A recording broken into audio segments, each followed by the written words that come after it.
In this video, I'm going to show you how to replace the mass airflow sensor on this Volkswagen GTI. Let's get into it.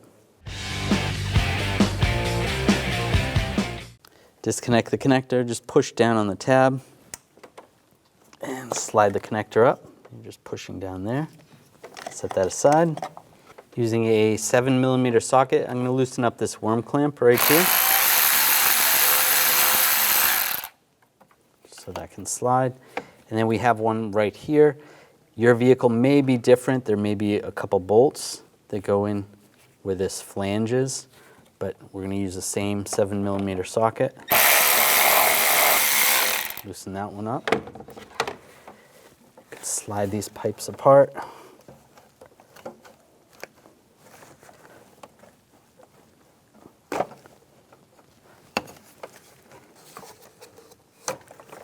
Go. That's where the flange, you may have a couple bolts holding that in.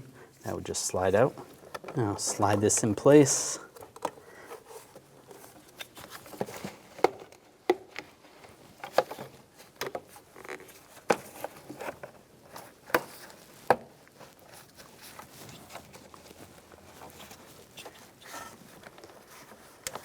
Move the clamps over.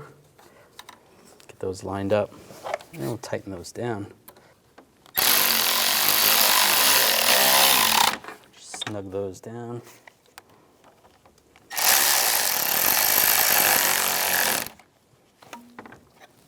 Take the connector, line it up, lock it down. When only the best will do, demand TRQ. The only company that lets you view before you do. TRQ is committed to offering the highest quality aftermarket auto parts that are engineered for peace of mind.